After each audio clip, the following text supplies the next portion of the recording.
Happy Monday, everybody. Hope you're all having a good week. We're on to week 11 of Foundations, and this Friday I'll be doing my pre-release guide for Aether Drift as we get ready for the pre-release for the new set coming out week of Valentine's Day, I believe. And so, yeah, some new stuff coming down the line here soon. So, just really quickly, I wanted to say congratulations to Dr. Brand MX for taking down their RCQ. They worked with me as one of the YouTube members, and we also had a fun little budget black deck that was under $20 that performed well in their little budget tournament. So I'm just happy that the YouTube members have been taking advantage of the perks. And but anyway, so every week every Monday, what I do is I do my best of 1, best of 3 meta review for Standard. And the best of 1 section will be using Untapped, which is a third-party tracker. And MTG Joe does a best of 1 summary as well. And I do mine from Bronze to Mythic because I like to have a larger sample size. Whereas I think MTG Joe does like Diamond and above. They both kind of are useful, so I think they have their pros and cons in their own sense. Sometimes the small sample size can lead to strange things, though, like 63 card decks and whatnot. So I think what's more important is the understanding the thought process of the pros and cons of each card. Right, so I do my best to kind of go into that as well, and I also cover the matchups as well as my starting hand strategy to help you out if you are new or returning to Magic the Gathering. So this week we only have one tier 1 deck, and that is Mono Red Aggro at number 1, and this version is not running the Hired Claws and is replacing the 4 shocks with the Burst Lightning. Burst Lightning is a strictly better shock, so you should probably run the Burst Lightnings instead of the shocks. In a fast strategy, if you're not actually going to get to the 5 mana to kick the Burst Lightning, shock is reasonably comparable, right? This one is dropping 1 copy of the Witchstalker Frenzy down to from 4 copies to 3, and the Worlds list was basically this, except for 4 Hired Claws instead of 4 Hired Might of the Meeks. And so the creator here is running the 4 Might of the Meeks and kind of going into a little bit more of the prowess with the card draw. So it does give you the trample, which along with Monstrous Rage can help pair with the double strike coming off of the Manifold Mouse. So we've seen Might of the Meek explored throughout the weeks. The other thing, too, is they finally added in the Esper Bounce deck officially into their Untapped tier lists. So I have got more information on that, and it actually made it into the top 8. So we'll be talking about the Esper Bounce deck later. The matchup, though, for Mono Red Aggro is favored against Dimir Bounce, which is not running the Pixie, but is largely the same strategy in blue-black. It's favored against the 5-color Reanimator deck, which is trying to bring back the Atraxa as opposed to just the Omniscience deck. The Omniscience deck is still not showing up in the tracker. It's also favored against Selesnya Rabbits and Domain. It is a coin flip against Mono Black midrange, although an unfavorable coin flip, and then it is also a coin flip against the Esper Bounce strategy. And it is weak to Boros Auras, having a hard time dealing with the life gain. It is weak to Rakdos Aggro, which has the Fling and wins a turn sooner. And it is weak to Mono White life gain, which also extends out of this deck's reach. The opening hand is I usually look for Heartfire Hero and Hired Claw. So this list not having the Hired Claw, I'd be leaning more towards getting a Heartfire Hero and the Manifold Mouse. Number 2 in Tier 2 is Gruul Aggro, and we haven't seen Gruul Aggro in Best of 1 make it into the top 8 for a while. It's usually more of a Best of 3 deck, but it also does perform well in Best of 1. This list is dropping 2 copies of the Monastery Swiftspear, as well as the 4 copies of the Slickshot Show-Off, so going for less of the Prowess build and bringing in more of what we see in like Mono Red with the 4 copies of the Hired Claw, bringing in an additional copy of the Questing Druid, as well as 4 Screaming Nemesis. And Screaming Nemesis is nice in the other Mono Red matchups, where if they have damage-based removal, this is usually a 2-for-1. To make room for it, though, we're taking out the Scorching Shot, 2 copies of the Might of the Meek, and 4 copies of Shock, and 2 Snakeskin Veils, to bring in 4 additional copies of Burst Lightning. So we have 4 Burst Lightning as well as 3 Torch the Tower. So bringing in an additional Torch the Tower. So a lot of interaction to help out against the other mono red decks. And then we're dropping 1 copy of the Innkeeper's Talent, which helps out against the more of the mid-range strategies. And then we're dropping a Carplusian Forest and a Restless Ridgeline to bring in a mountain, as well as 2 Rockface Villages. And we've seen this before, where the Rockface Village goes up to 4 to lean more heavily into the mouse synergies. And in Best of 3, we see Soulstone Sanctuary being brought in because it can, as a shapeshifter, can be a mouse, so you can target it and give it double strike. But this version not running that copy. So the Gruul Aggro is far less popular than the mono red aggro on the ladder, and so the matchups are, I know what it's weak against. It's weak against mono red aggro, since the mana inconsistency can kind of, over a large sample of games, does come at a cost, and is largely the same strategy. And then it's weak against mono black midrange, and it's weak against the Esper Bounce strategy. The opening hand, you're looking for Heartfire Hero, Manifold Mouse, and Torch the Tower. All right, and number 3 in Tier 2 is Boros Auras, and the Esper Bounce deck, being able to replay the Nowhere to Run over and over, has hurt this deck's strategy, which used to be in Tier 1. And so we're seeing this list is running 3 copies of Atali's Favor, so bringing this one up to 3.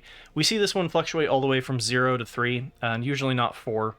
And then they're dropping a Battlefield Forge and a Plains to bring in a 4th copy of the Inspiring Vantage, so relatively just cheap budget lands. And this deck is favored against mono red aggro, where the Sheltered by Ghosts can be very hard for them to deal with, especially if this deck is on the play. And then it's favored against Rakdos Aggro, where you get enough life gain to get outside of their 1-turn kill with the Slickshot Show-Off and the Fling. And it is highly favored against Selesnya Rabbits, where the Selesnya Rabbits doesn't have a way to disrupt your Voltron, and then you're just gaining too much life for them to outcompete you. And it's a coin flip against Dimir Bounce and Domain. If they get like the temporary lockdown, it can be a problem for this deck. Kind of depending on it. If you use your Shelter by Ghost to get rid of the temporary lockdown, you can get your stuff back. But if you don't have it, then they can wipe everything with the temporary lockdown. So it's also weak against the mono black midrange, where the single point interaction or removal, like cut down, go for the throat, cut down, whatnot, usually results in a 2-for-1 with your auras. And then it is weak to the Esper Bounce strategy, which is better than the Dimir Bounce strategy at replaying the loops, playing Nowhere to Run several times. And the opening hand for this one is Heartfire Hero is a tier above the rest, and then your Manifold Mouse and your Sheltered by Ghosts are your other top 2 performers in your opening hand.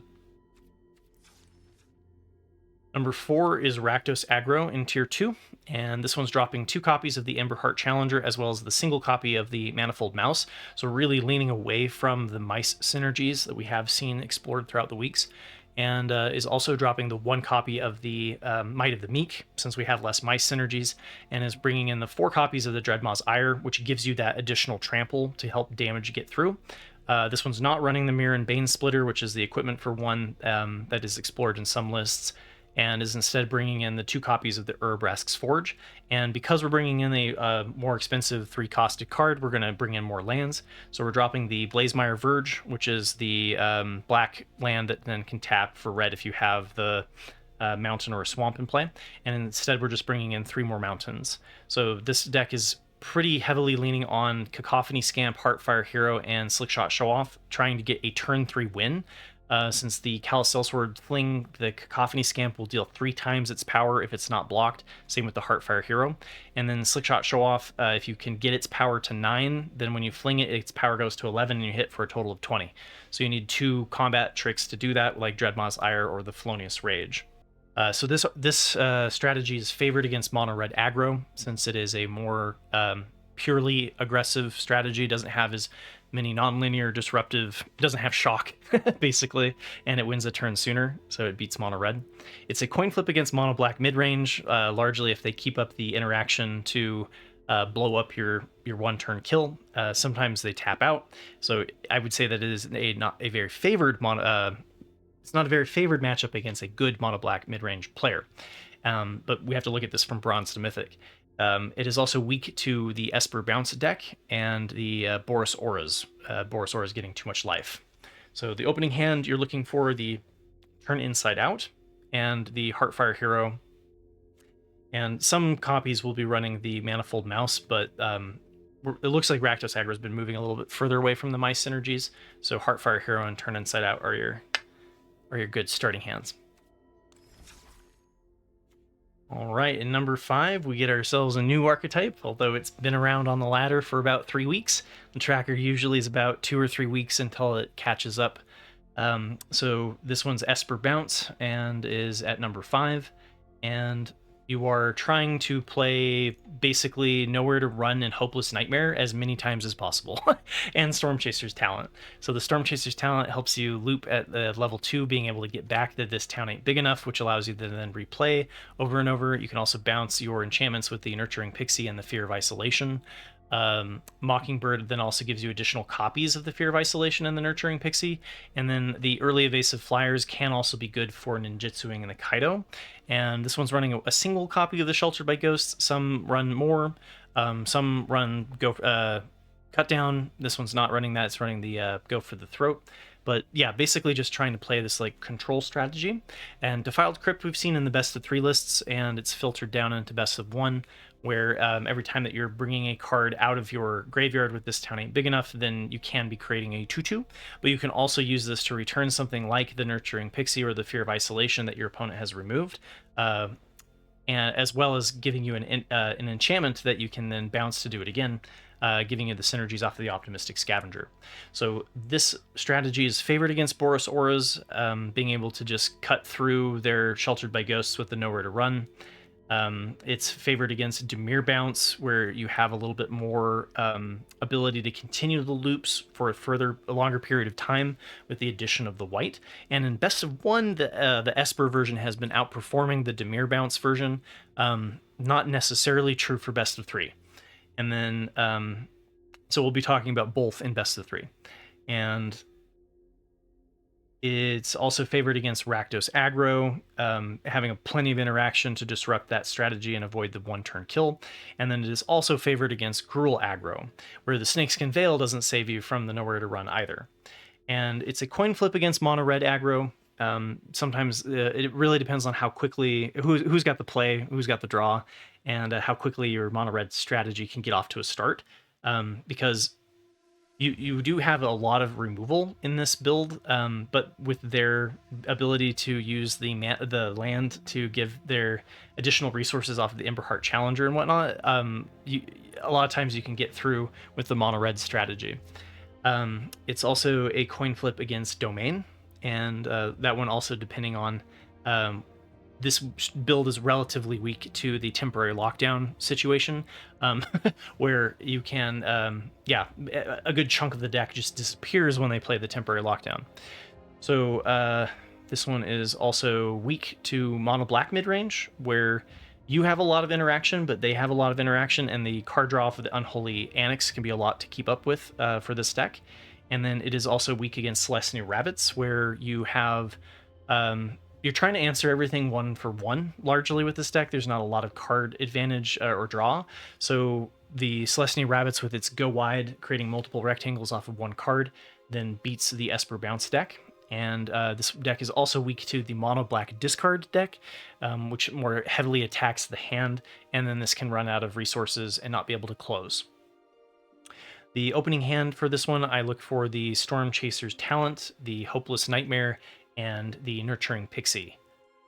Basically your cheap enchantments, and then your ability to loop those enchantments. Number 6, we have Mardu Aggro in Tier 2, and there's no changes to this list, so we're just going to kind of glance over it. It's largely the Boros Auras strategy with the Calisel Sword for the Fling, and is very similar in its matchups. It's favored against Mono Red Aggro, it's weak to the Esper Bounce deck, and the opening hand is the Heartfire Hero and the Sheltered by Ghosts. Number 7 is Selesnya Rabbits, largely because of the Esper Bounce deck and the Dimir Bounce deck. Also pretty good against Mono Black. So this one is at number 7. No changes to this archetype from the last time that we talked about it.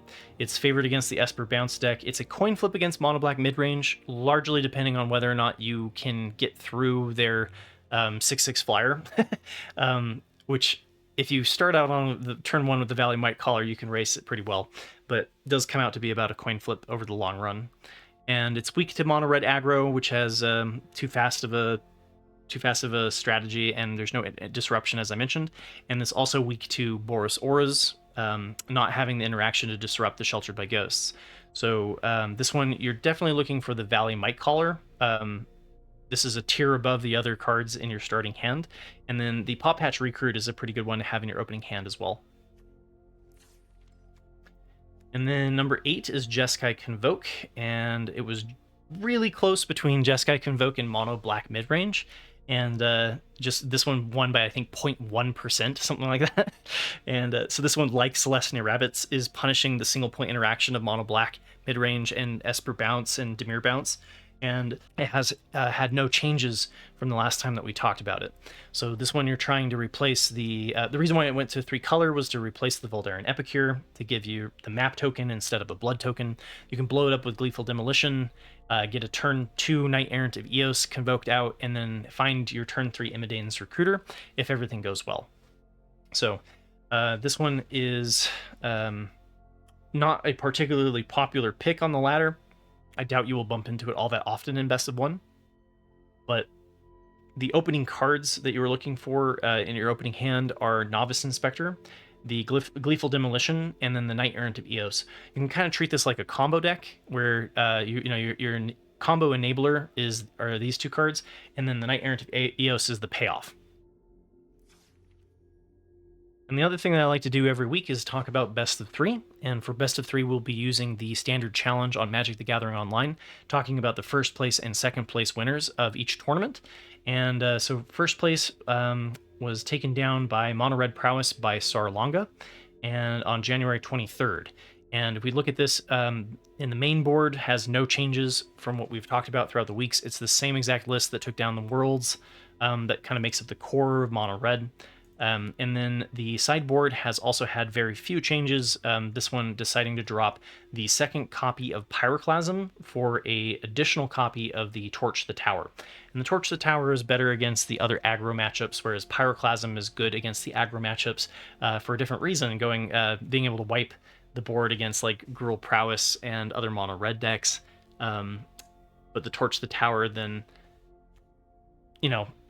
going for the single point interaction instead of a sweeper. Take it or leave it. And then number 2 on the 23rd was taken down by Dimir Bounce by Canopus 16.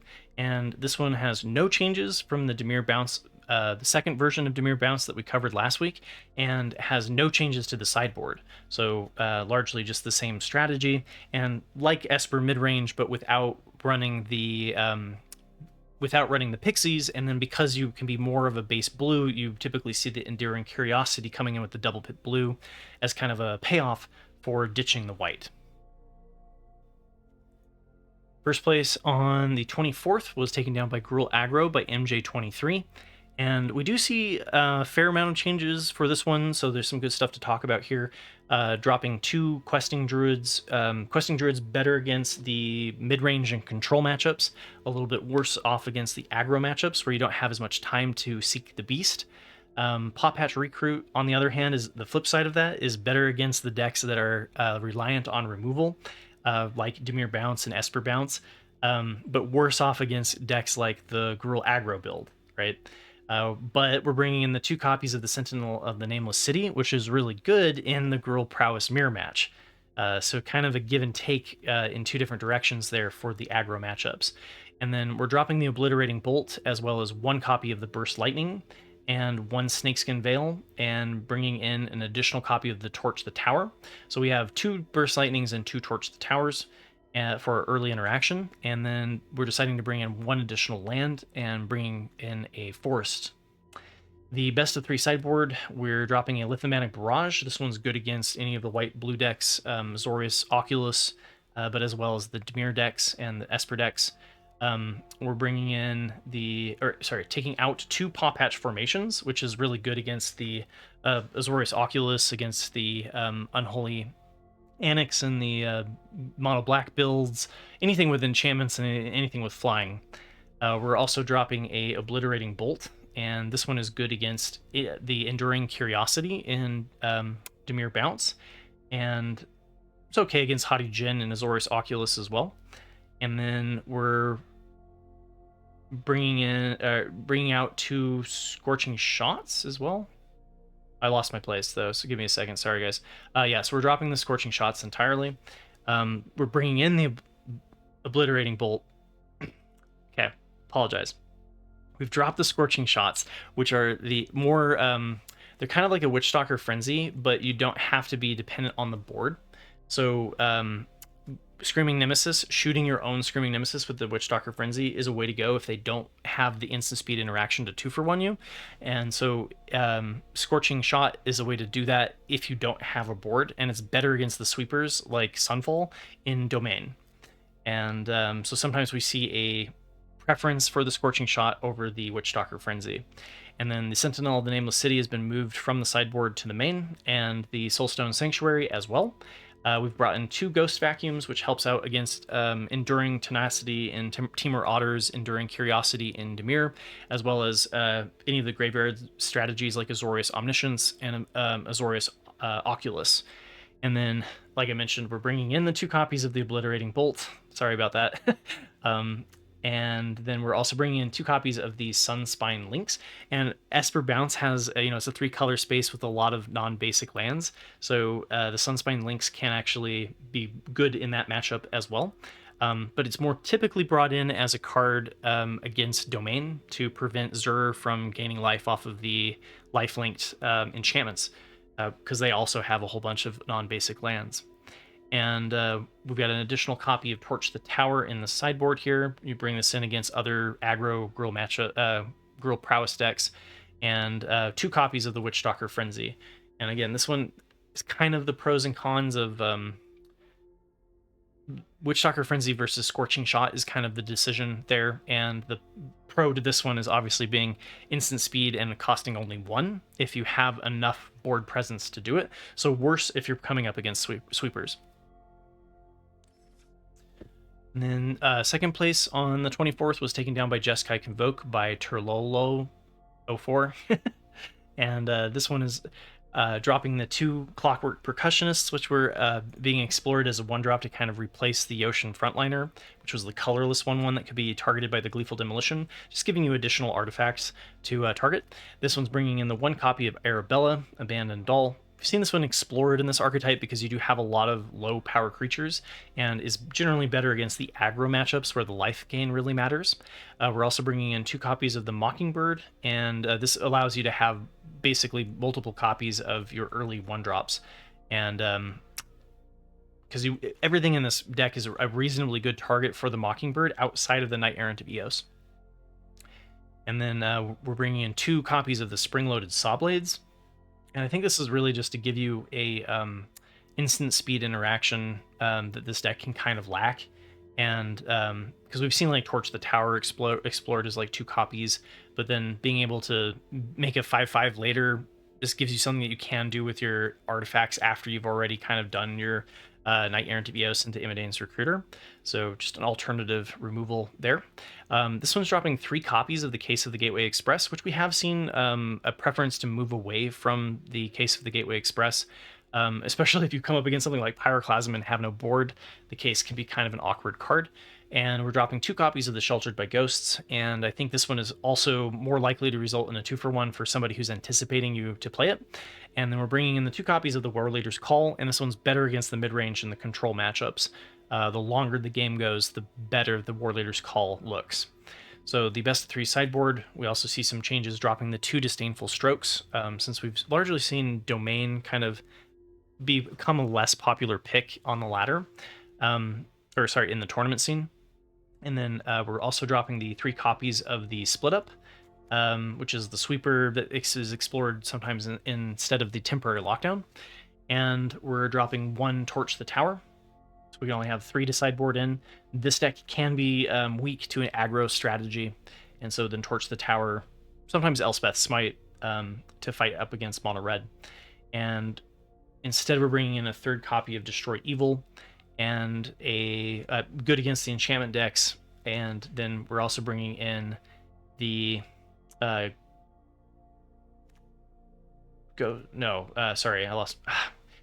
copies of Rest in Peace. So being able to fully sideboard in against 3 copies against Azorius Omniscience and Azorius Oculus, anything that has a graveyard strategy.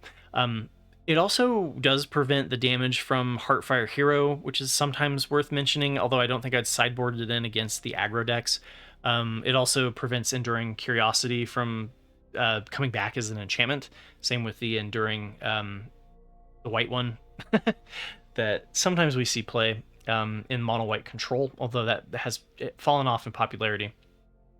And then we're dropping 2 copies of Sheltered by Ghosts, and this was also another card that has dramatically helped this deck against mono red, where this deck struggled. The lifelink can be useful for stabilizing in that matchup.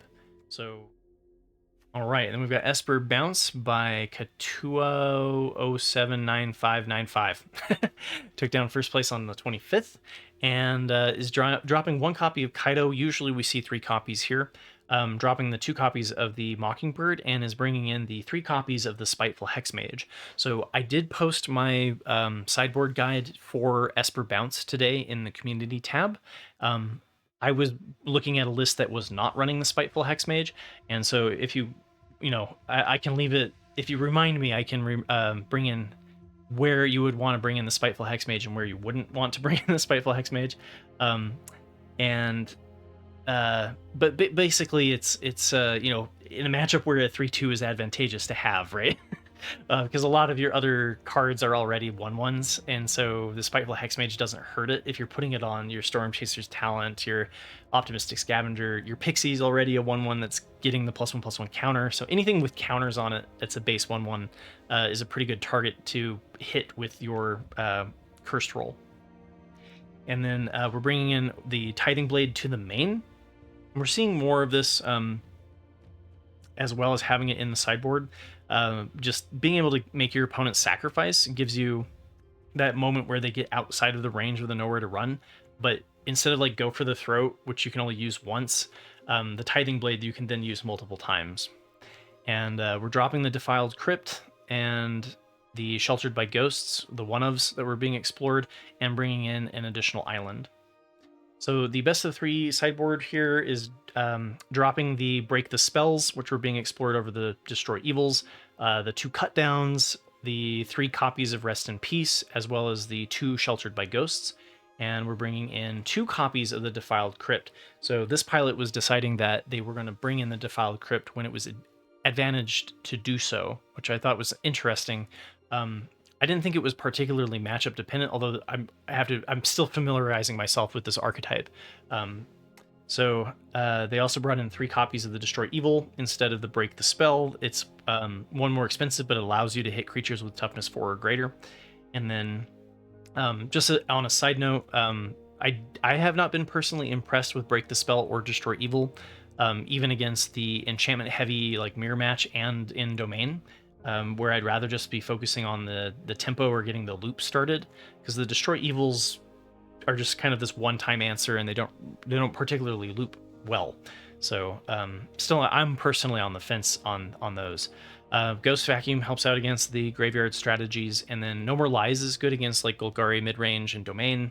Anything where you're trying to disrupt a large sweeper or problematic card. And we've also got 2 copies of the Temporary Lockdown, which is good against the Gruul Prowess deck, which can get off to too fast of a start for this deck.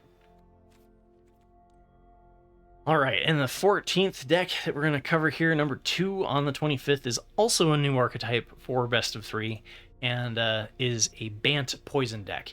And so prior to rotation, we had the March of Swirling Mists with the Venerated Rot Priest, which was kind of this 1-turn kill. And this deck is not trying to do a 1-turn kill, but is still leaning heavily into the Rot Priest strategy. And Mockingbird allows you to kind of have 6 copies of the Rot Priest as well. So you've got cards like Finn, which if a creature with Death Touch deals combat damage to a player, that player gets 2 poison counters. The Jawbone Duelist gives you 2 poison counters every time that it connects. You've got the Skrelv's Hive, which creates the little 1/1 mites every single turn. You've got the Serum Snare, which you can then bounce things to your opponent's hand and proliferate and give them more poison counters. And Annex Sentry gives you the ability to remove something 3 or less from the battlefield, which, if we think about it, a lot of the curve has moved down in best of 3, right? With the Dimir Bounce and the Esper Bounce and the Gruul Prowess decks, there's not a lot going into the mid-range, into the late game, like mono black mid-range and domain. We've seen kind of dip out a little bit.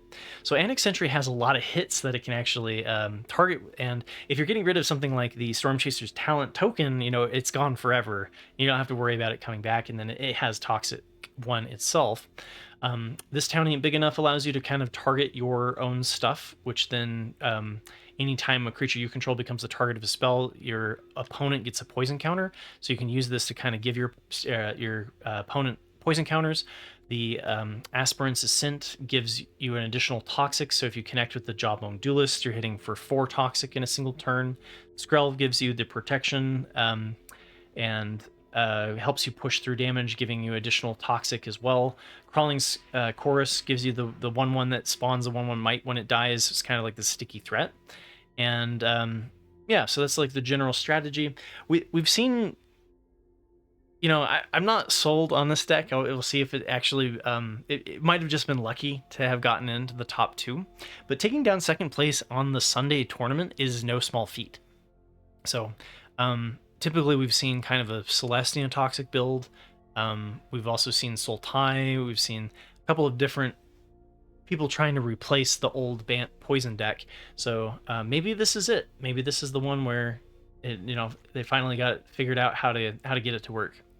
And the sideboard, we've got the Wilt Leaf Liege, which I thought was an interesting one to have as a sideboard, but it's sort of like having the Baloth, where if you have an opponent who's making you discard with something like Liliana, then you can sideboard the Wilt Leaf Liege in as a card that you can put into play for free. Destroy Evil for the Zur enchantment decks, the Dimir Bounce and Esper Bounce decks. Elspeth Smite for Gruul Prowess, any of the aggro decks. Same with the Sheltered by Ghosts. Negate is largely to prevent sweepers, so anything running temporary lockdown like Domain. And then Charge of the Mites. I can't remember off the top of my head which matchups I was bringing in the Charge of the Mites prior to rotation, because it's been almost a year ago. But some decks, generally decks that struggle a little bit with the going wide, I think, where you can create the 2/1/1s at instant speed. Like if they Sunfall and then you create the 2 Mites. There's a couple of strategies where the Charge of the Mites lines up well. Usually not as removal, though, for dealing damage equal to the number of creatures that you control. Since this deck isn't going particularly wide. So thanks for listening to my ramblings. I hope they find you well, and thank you to those who have joined as a YouTube member. I'm glad that you're getting something back. I try to give back if I can. And tomorrow, I'm too busy to do the community deck tech, but I will post it for next week, so look for that. And if you want to get my thoughts on any of your decks, happy to look at them. Typically leaning towards best of 1 or best of 3 in standard. And then, yeah, like I said, I'll be working on my pre-release guide for Friday, and then the Meta Breakers on Sunday, and it'll be kind of the last week of Foundations before going into Aether Drift. So good luck on your RCQs, good luck crushing the ladder, and I will see you all next week, or next Friday. Take care, everybody.